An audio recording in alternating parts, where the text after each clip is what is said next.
अरे दूसरा की वाणी इतनी घातक होती है, अगर उसको रोकना नहीं आता तो जैसे दुर्योधन वाणी को नहीं रोक पाया, द्रौपदी वाणी जो बोली थी उसको न रोक पाया, क्योंकि महाभारत में ये प्रसिद्ध है।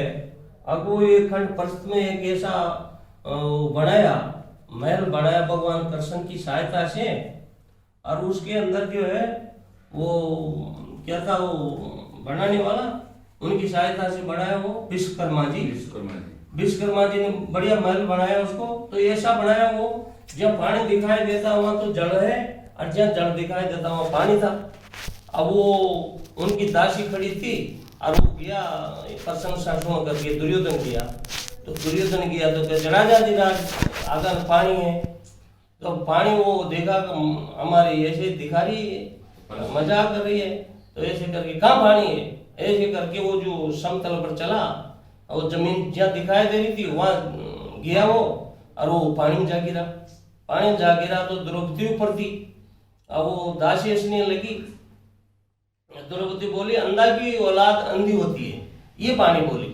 अब उनका वो तो बात तो सत्य थी, पिताजी अंधा था उनका। अब वो भी जो दासी की नहीं माना, वो ये से भी अंधा था, दिमाग से भी अंधा था, तो वो उसकी भी नहीं माना, और वो उस पानी में जा गिरा तो वो भी तो अंधा ही था। तो फिर वो गिरा तो ये और नहीं रोक पाया उस वाणी को, इसलिए महाभारत हुआ। सब जानते हैं महाभारत हो गया उनसे, खून की नदियां बह गई उनसे। इस वाणी को न रोकने से, बात यह है उस वाणी को न रोक पाने से। अब दूसरा की वाणी थी, द्रौपदी की वाणी थी, वो न रोक पाया दुर्योधन, तो महाभारत हो गया। ऐसे आज कर में महाभारत होता है, वाणी को न रोकने से होता है। ये वाणी को नहीं रोक पाता, वाणी को जानता ही नहीं है दूसरा की वाणी को कैसे रोका जाता है। तो दूसरा की वाणी को रोकने के लिए एक उदाहरण से समझिए। एक उदाहरण है कि एक संत था, उनके पास में उनका शिष्य था, 10 प्रकार के जो संत थे उनके साथ में सेवा करने वाला। वो जो संत थे तो वो एक आड़ू आया, मूर्ख आया एक, और वो मंत्र जी को गाली गलौज से पेश होता हुआ आया। तो मंत्र जी स्वयं सुन लिया उसको। अब वो स्वयं सुना तो उसको एक समझाना भारी पड़ेगा, उसको ऐसे संकेत से समझाया, ऐसे संकेत से सबको शिष्यों को कंट्रोल कर लिया उसने, तो कोई बोलना नहीं, इसे संकेत से समझा दिया। तो वो कोई भी नहीं बोला उनके बाद में। अब वो अध घंटा तो वो कोई भी नहीं बोला, तो कोई जो मूर्ख होता है तो वो ज्यादा बढ़ता है उसके ऊपर, बहुत ज्यादा बढ़ा। तो अब विपक्ष जो बोलने वाला ही नहीं था, तो अब क्या करके बढ़ के क्या करे, बोल के रह जाए, क्या करे। आध घंटा हो गया उसको बोलने से। मंत्र जी बोला कि भाई अतिथि सत्कार करो, ये बोला। तो उनका शिष्य लोग था, वो देखा कि महाराज गुरुजी अगर आप नहीं होते थे इनका सत्कार ही करते हम, पर आपने ये जबान बंद कर दी हमारी। तो इसलिए वो गुरुजी बोल रहे हैं कि तुम्हारे अंदर जो चल रहा है उसको मैं देख रहा हूँ, तुम्हारे अंदर चल रहा है उसको मैं समझ रहा हूँ, पर ये आप विचार तो करके देखो, अब दूसरा की चीज पर हमारा हक होता है क्या। तो शिष्य को बोला ये, अगर तुम्हारे अंदर चल रहा है उसको मैं जान रहा हूँ, तुम्हारे अंदर जो उठ रहा है उसको मैं देख रहा हूँ, तो दूसरा की वाणी जो है, दूसरा की वस्तु है, उसके ऊपर हमारा हक है क्या, नहीं है। और वो जो आकाश में जा रही है वाणी, उसको आप जबरदस्ती पकड़ के स्वयं भी परेशान हो रहे हो और परेशानी की सोच रहे हो, तो हमारा फर्ज बनता है, ये जो अतिथि बन के आया है, हमारे द्वार पर आया है, इसका सत्कार होना चाहिए। तो पानी पिलाओ इसको, जो पानी बोलता है ज्यादा तो उसका कंठ सूखता है, तो पानी पिलाओ।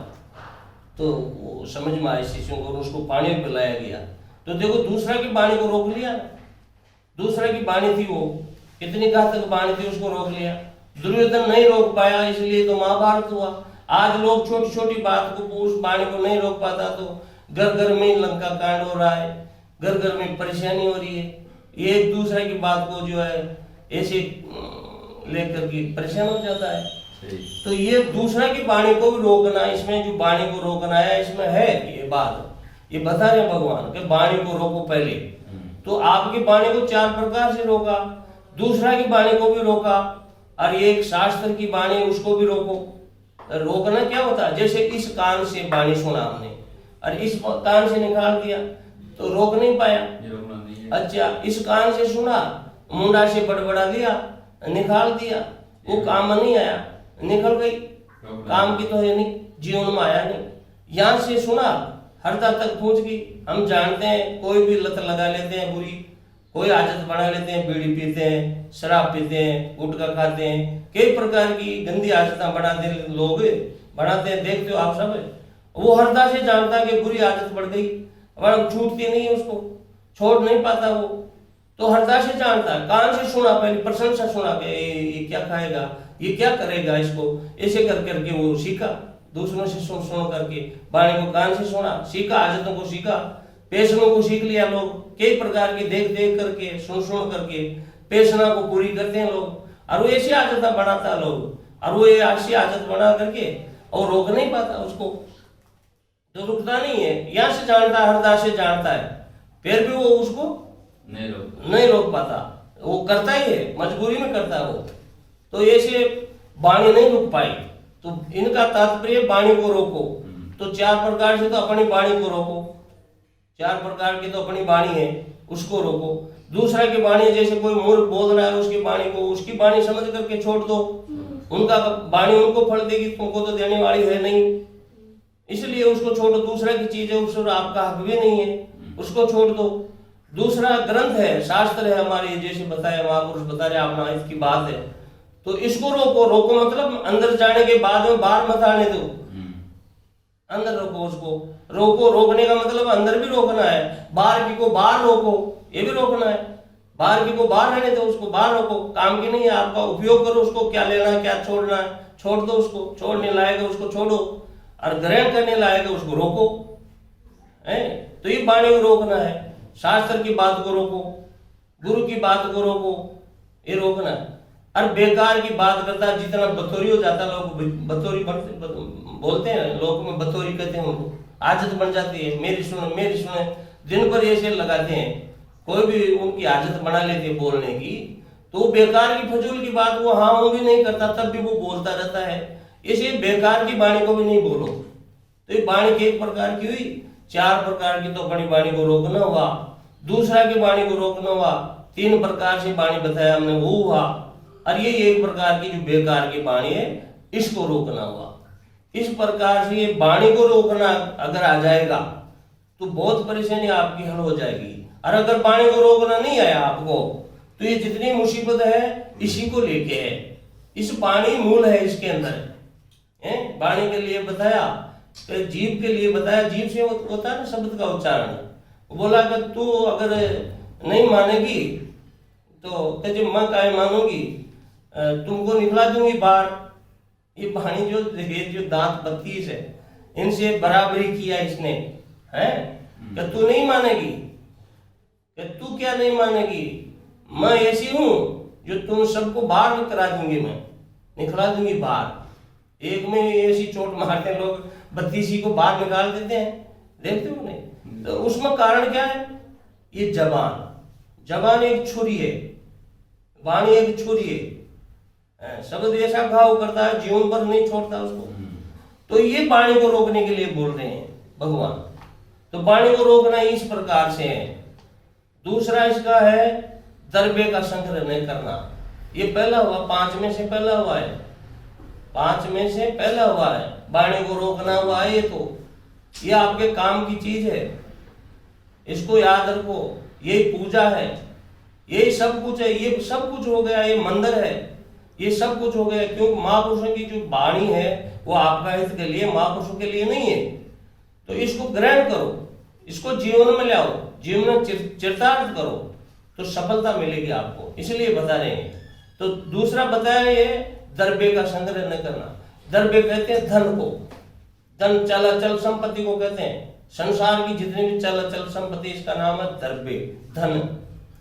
द्रव्यणम बताया ना भगवान, तुमेव माता च पिता, तुमेव बंधु च सखा, तुमेव विद्या द्रविणम। ये विद्या धन है, विद्या द्रविणम, धन है विद्या। ये धन नहीं है, ये संसार का धन आज तक किसी का नहीं हुआ, आज तक हुआ भी नहीं, किसी का नहीं हुआ। तो जितनी सी भी चीज किसी की नहीं हुई, राय जितनी सी भी चीज आज तक यहाँ से नहीं हुई। ये देखो कि हमारा जो शरीर है सब संसार की चीजों से बहुत नजदीक है। ये शरीर आज तक किसी का हुआ नहीं, हो जाएगा संभावना है, ये कभी भी नहीं सोचना है। तो धन को क्यों सोचते हो अपना कि ये मेरा हो जाएगा, मेरा हो जाएगा, ये मत सोचो। बराबरी करते हैं, वो तो बहुत बढ़ गया, वो तो बहुत बढ़ गया। क्या बढ़ गया? हाँ, बहुत आगे बढ़ गया, बहुत आगे बढ़ गया, बहुत बढ़ गया। उसके ऊपर एक दृष्टांत सुनो। एक बहुत वो धावक था, दौड़ने वाला, जो वो दौड़ने में बहुत माहिर था। उसका नाम था, प्रसिद्धि थी उनकी, बहुत नाम पाया हुआ था, वो अभ्यास किया हुआ था। चलो साहब, वो क्या किया, एक दिन सूता था और उसको ओझा गाया चोर का, और चोर का ओझा काम है, और वो उनके पीछे भगा तो दूसरा गांव भागने का अभ्यास था, दूसरा गांव पहुंच गया। तो दूसरा गांव वाले लोग बोले कि ये भाई साहब, ये क्या, कोई भागने की कोई प्रतियोगिता नहीं है, कोई नहीं है, आप ऐसे कैसे दौड़ रहे हो? कि चुप रहो, चोर आया, ललकारा, मैं भागा। तो कहे जी, भागने में इतना नाम है आपका, और चोर अभी तक पकड़ में नहीं आया। कहे चुप रहो, वो करे चुप रहो, तो 2 किलोमीटर पीछे छोड़ के आया, इतना आगे बढ़ गया।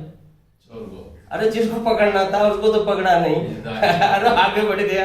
क्या बढ़ गया? आगे ऐसे आगे बढ़ते हैं लोग। तो ये धन से आगे बढ़ करके दिखाना में लग रहे हैं लोग, सब दिखावा में लग रहे हैं। ये पाखंड है, सब पाखंड है। यह इतनी संपत्ति है संसार की है, जो जितनी भी ये संपत्ति है, ये भगवान की संपत्ति है, किसी की नहीं है। आज तक किसी की नहीं हुई। आपकी व्यवस्था के लिए, जैसे कोई बगीचा है हम सहल करने के लिए, अब वो बैठ जाए, उसको पकड़ के मेरा बन जाए, कैसे बन जाए, कैसे भी हमारा हो जाए, कैसे भी हमारा। अरे कैसे हो जाएगा, क्या हो जाएगा, किसका हुआ? कोई हुआ है किसी का आज तक धन हुआ है? किसी की क्या चीज हुई है? यहाँ कोई भी होने वाले नहीं है। तो बताया अब ये धन क्या चीज है, ये संपत्ति क्या चीज है। तो उसके लिए दृष्टांत दे रहे हैं भाष्यकार भगवान, और जगह बताया है। तो बताया जैसे कोई सर्प धस जाता है घर के अंदर, तो सर्प को देख लेता घर में कोई भी गृहस्थी, तो वो उसको देख लेता तो चैन से नहीं रहता, ऐसा हो जाता है, दुख है।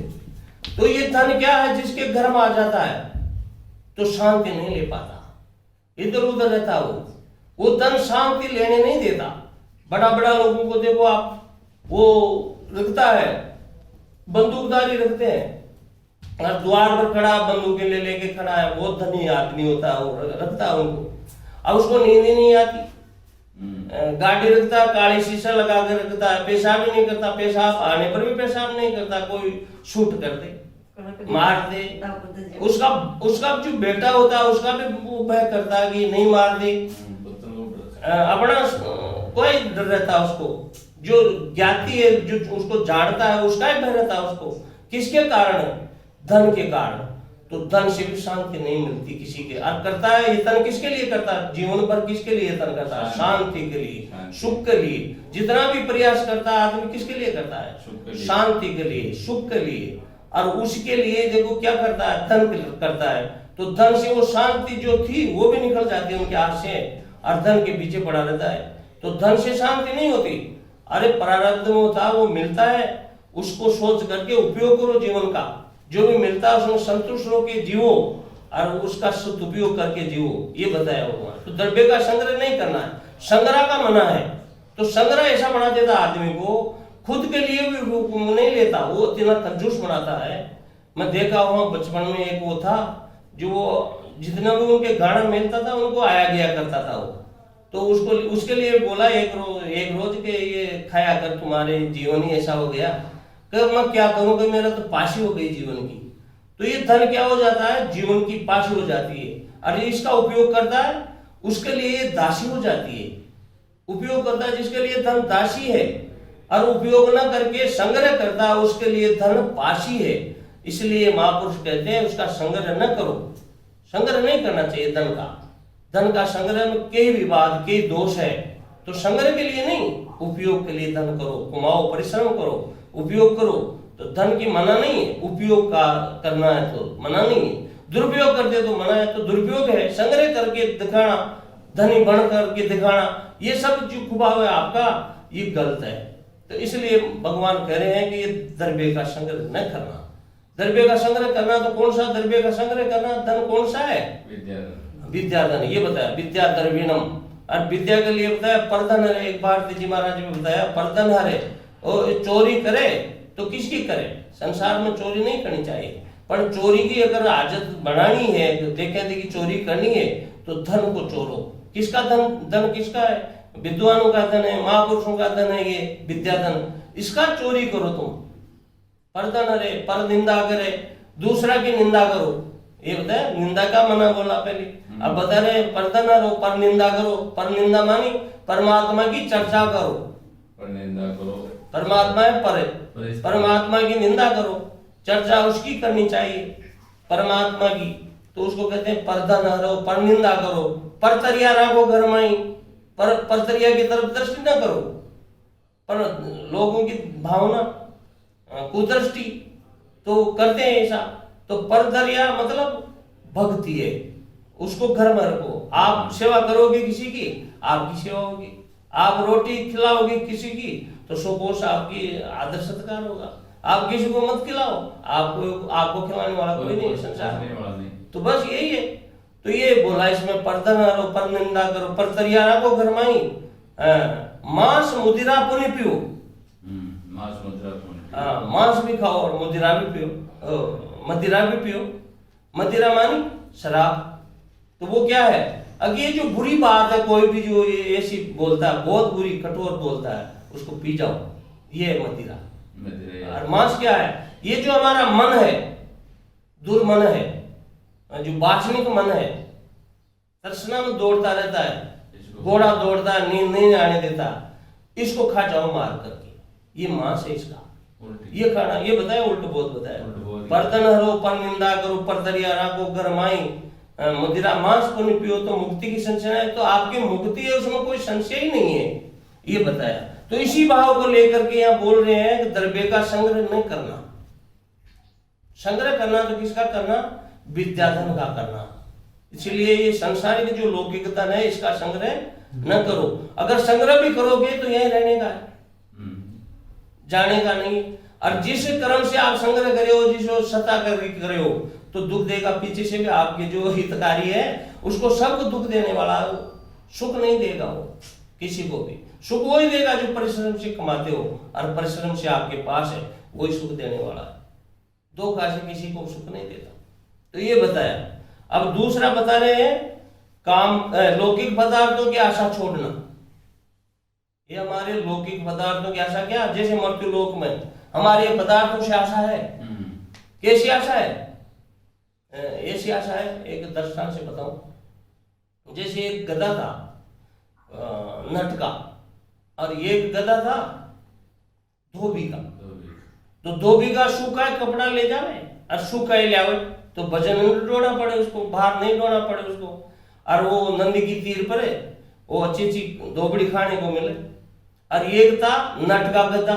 पहले नट आया करता था बड़ी द्रोप करके, उसका जो जितना भी भार था वो गधा को पर खींचता था, बांस बढ़त जिसको बोलते हैं। तो उसके ऊपर वो जो उनकी लड़की तार बना करके उस तार पर चढ़ती थी, तो उनसे चढ़ने से पहले वो नट बोलता था, अगर देख लड़की तार से नीचे गिर जाएगी तो तेरी शादी गधा के साथ करूंगी, कर दूंगा मैं, ये बोलता। तो वो गधा सोचता था, जो वो दोनों वार्तालाप किया कि भाई साहब तू दुबला बहुत हो रहा है। एक गधा से बोला, अरे तो आप तो अष्टपुष्ट हो रहे हो। तो कहे मैं तो बाहर धोता ही नहीं हूँ, मैं तो बहुत बाहर धोता हूँ, इसलिए थोड़ा हो रहा हूँ दुबला। तो क्यों बाहर धोता? मेरे मालिक के पास आ जा। आप तो जाऊं मैं आपके मालिक के पास, पर हमारे बहुत मोटी आशा है। तो वो क्या आशा है? तुमको दुबला बना दिया, वो आशा। वो क्या आशा? कि बहुत मोटी आशा है मेरे। तो वो क्या है? कि जो वो तार पर चढ़ती है लड़की, तो उसको बोलता है देख लड़की गिर जाएगी तो गधा के साथ शादी कर दूंगा।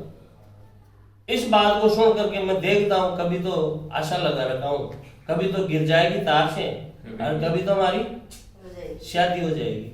तो देखो ऐसी आशा है, इनके लोग पदार्थों की आशा है, इन जीवों की, मनुष्य जीवों की ऐसी आशा है। अब कभी तो सुखी हो जाऊंगा, कभी तो सुखी हो जाऊंगा, कभी तो सुखी हो जाऊंगा। अरे पीढ़ियां दर पीढ़ियां बीत गई और सुखी नहीं हुआ संसार से। संसार से सुख होने का है ही नहीं। संसार दुखालय में है, दुख आता है इसमें, दुखालय में पूछ जाता दुखी दुख है, वहां कहां से सुख पड़ा है? तो इनसे जो लौकिक पदार्थों की आशा रखता है, लोक में पदार्थ है या मृत्यु लोक का जो धन पदार्थ है, उनसे सुख नहीं होता, किसी को नहीं हुआ, आज तक नहीं हुआ। दूसरा लोग क्या आशा करता है, स्वर्ग में मिल जाएगा, वहां संकल्प से मिल जाता है, संकल्प करता है, जैसे सुपन में संकल्प करते हैं वो आप सब मिल जाता है, ऐसे मिलता है स्वर्ग में, कोई करने की जरूरत नहीं। और वहां न बुढ़ापा आता है, न कोई ऐसी परेशानी आती है, इसलिए उस लोग की भी आशा रखता है। सुना है, उपनिषदों में सुन लिया, वेद में सुन लिया, शास्त्र में सुन लिया, महापुरुषों ने सुन लिया, देखा नहीं, कई बार देखा है, असंख्य बार देखा, अपन याद नहीं रहता, इसलिए आशा करता है उस लोग के भोग भी हमको मिल जाए, ऐसी आशा रखता है। क्यों मिल जाए, सुखी हो जाऊंगा, सुखी हो जाऊंगा। क्या हो जाएगा सुखी? सुख होने का रास्ता पर तो है ही नहीं, सुखी होने का रास्ता तो है ही अलग। ये बोल रहे हैं कि इसका लौकिक पदार्थों की आशा छोड़ो, सुख चाहते हो तो लौकिक पदार्थों की आशा छोड़ना पड़ेगा आपको, जब सुखी हो सकते हो, नहीं तो होगा नहीं सुखी। तो पहला बताया वाणी को रोकना, दूसरा बताया द्रव्य का संग्रह न करना, और तीसरा बताया लौकिक पदार्थों की आशा को छोड़ दो। अरे इनकी आशा क्यों करते हो? जैसे कोई मर्ग तृष्णा का जल से आशा करे कि प्यास बुझावे, बुझा सकता है? सुपन के पदार्थों को हम उपयोग में ले ले, जागृत में ले सकता है? तो ऐसी हालत है, इस संसार के पदार्थों से कौन क्या कर लिया, और इसके पीछे भागता है, दिन भर भागता है, जीवन भर भागता है, और भाग भाग करके मर जाता है, एक दूसरा से बड़ा दिखाने के लिए। बस ये परेशानी है, एक दूसरे से छोटा दिखता है तो परेशानी हो जाती खड़ी। जैसे उनके पास साधन नहीं है, जिसके पास पैदल जा रहा है परेशानी है, साइकिल साधन मिल गया तो बड़ी खुशी हो रही है, बड़ा खुश हो रहा है, साधन मिल गया जाने का, यातायात का साधन बन गया। अब उनके पास के साइड में से मोटरसाइकिल निकलती है तो परेशान हो जाता है, कोई जीवन में जीवन नहीं मोटरसाइकिल। हाँ, और जिसके पास ऐसी आशा रख करके कोई मोटरसाइकिल प्रारब्ध से आ जाती है तो वो बड़ा खुश हो जाता है, और उनके पास में से बंद गाड़ी निकलती है तो फिर परेशान हो जाता है। फिर वो बंद गाड़ी मिल जाती है, और बंद गाड़ी मिल जाती है तो ठट ठट ठट ठट ठट कर वो जो उड़ने वाला है ना, वो हेलीकॉप्टर से उतरता तो कोई हमारी तो जिंदगी नहीं है, जिंदगी तो ये लोगों की। तो देखो ऐसे दिखाने के लिए फिर वो बढ़ता है, आगे बढ़ जाता है, आगे बढ़ जाता है, ऐसे दिखाने में रहता है, तो जीवन पर चलता है। ये बीमारी है, इसकी बीमारी लग गई है, ये यतन नहीं, सुख का यतन नहीं है। इसलिए बता रहे हैं यहाँ लौकिक पदार्थों की आशा छोड़ना है, जब तो सुखी होगा, नहीं तो सुखी होगा नहीं, छोड़ो लौकिक पदार्थों की आशा। और दूसरा है कामनाओं का त्याग करना, कामनाओं का त्याग करना। कामना है इस लोक के भोगों की पदार्थों की और परलोक के भोगों की पदार्थों की, ये जो कामना है इसका त्याग करना है, ये परेशानी। ये सब क्या है? अनित्य एकांत में रहना, ये भी बताया। तो एकांत का मतलब ये नहीं कि साधु महाराज होकर के ये बैठ जाओ, एक तरफ बैठ जाओ, गुफा में धस जाओ, ये बात नहीं है। एकांत का मतलब है करोड़ों की भीड़ में भी आप इनसे बेमुख होकर के उल्टा हो जाओ, इसको मिथ्यात्व निश्चय करो सबको, कि सुपन के पदार्थों की तरह सब, ये सब सुपन के पदार्थ है, दिखता है पर है नहीं, प्रतीत होता है पर है नहीं, ऐसा है। जैसा ये कपड़ा है, अब ये कपड़ा आपको प्रतीत होता है पर ये कपड़ा नहीं है, आपको भ्रम है। वो भ्रम क्यों हुआ? अब इस भ्रम के लिए अधिष्ठान की जरूरत होती है। अधिष्ठान है इसका सूत तंतु, ये तंतु आपको कपड़ा रूप में प्रतीत हो रहा है, कपड़ा नहीं है। कपड़ा तो नाम रखा है, थोपी हुई कल्पना चीज है, जैसे आपका शरीर का नाम रख दिया जो भी व्यवहार चलाने के लिए, तो व्यवहार चलाने के लिए है, तो हकीकत में कोई चीज नहीं है। अरे उसको क्या है, परेशान करने वाला कौन है? कपड़ा। और कपड़ा कोई चीज ही नहीं है, कपड़ा नाम की कोई चीज नहीं। अरे नाम क्या है? जैसे नाम रख दिया मांगीला, मांगीला शरीर के बाद में नाम रखा है, शरीर के बाद में नाम रखा है, थोपी हुई कल्पना है। अब रोता किसको है? मांगीलाल। कौन आया? मांगीलाल। कौन बैठा? मांगीलाल। कौन खा रहा? मांगीलाल। कौन सो रहा है? मांगीलाल। ये किसके लिए बोल रहे हैं? अरे वो जो थोपी हुई कल्पना उसके लिए बोल रहे हैं। ये जितने भी संसार के नाम करके जितने भी पदार्थ प्रतीत हो रहे संसार के, ये सब थोपी हुई कल्पना है। इसके लिए भाष्यकार भगवान कहते हैं ब्रह्म सत्यम जगन मिथ्या, ये ब्रह्म ही सत्य है। जो इसमें पहले वेद मंत्र में आया, सत्यम ज्ञान मनंतम ब्रह्म, तो ये बोल रहे हैं ब्रह्म सत्यम जगन मिथ्या, ये सारा जगत मिथ्या है। कैसे मिथ्या है? इस कपड़ा की तरह, जैसे आपका नाम प्रतीत होता है और नाम प्रतीत होने पर भी वो पदार्थ नहीं है। आपका शरीर में देखो, शरीर नाम रख दिया, इसका शरीर नाम की कोई चीज ही नहीं है, थोप दिया, व्यवहार चलता है, शरीर है करते हैं। तो कोई भी संसार की ऐसी कोई वस्तु नहीं है, इसकी कामना न करो, ये बोल रहे हैं यहाँ। इसकी कोई कामना न करो, इसकी कामना करके क्या कर लिया कोई, क्या कर लेगा कोई, क्या हासिल कर लिया? कुछ नहीं, कुछ भी नहीं। दुख प्राप्त हुआ उसको, दुख ही रहता है। जैसे वो दुख के लिए बताया, बंदर होता है ना, बंदर पकड़ने वाला होता है ना, तो एक सकड़ा मुखी एक वो गड़ा पकड़ता है और उसमें दिखा कर ज्यादा जहाँ बंदर होता है वहां उसको भूंगड़ा दिखा के डालता उसमें। अब भूंगड़ा दिखा के डाला उसमें और वो भूंगड़ा के प्रयोग होता है, तो मुट्ठी तो ऐसे बनाता वो, अब वो मुट्ठी पर था अंदर खाने की चीज के लिए, अब मुट्ठी भूल गई, वापिस नहीं निकलता। अब भ्रम करता है अंदर पकड़ लिया, छोड़ता नहीं उसको, तो वो उसको वो आप पकड़ता है, बंदर पकड़ने वाला वो आप पकड़ता है उसको, इतने में। तो देखो ये मनुष्य इस संसार को पकड़ लेता है, इसकी पकड़ देखो मन की पकड़ है, संसार को पकड़ लेता, अब छोड़ता नहीं। अब सुखी होने का तो प्रश्न नहीं, वो बादीगर नचाता है, फिर उसको बंदर को जैसे नचाता है बादीगर, ऐसे नचाता है इसको। यह हालत हमारी मन करता है, इस सब जीवों को बांध करके, संसार पकड़ा करके, संसार को पकड़ करके और जगह जगह नचाता पड़ता है। इसलिए बताया कि एकांत में होना है, इनसे कामनाओं का त्याग करके नित्य एकांत में रहना है, ये बता रहे हैं। ये 5 चीज हो गई। तो इस 5 चीजों से ये क्या बताया है कि ये 5 ये सब योग का पहले द्वार है, ये पहला द्वार है योग का, परमात्मा। हाँ, और ये उल्टा हो जाओ तो विपरीत हो जाओ तो ये भोग का भी पहला द्वार है। अब भोगी तो सभी परेशान है, रोगी भोगी है, सब परेशान है सब। इसलिए ये बताया योग का द्वार पूछना है तो ये 5 चीज है, ये करना है आपको, तो योग का द्वार मिल जाएगा, पहला द्वार मिल जाएगा, ये बताया। बोलो सच्चिदानंद गुरु भगवान की जय। तो आरती बोलो। आरती सतगुरु देवा रे आरती। एक मिनट कहीं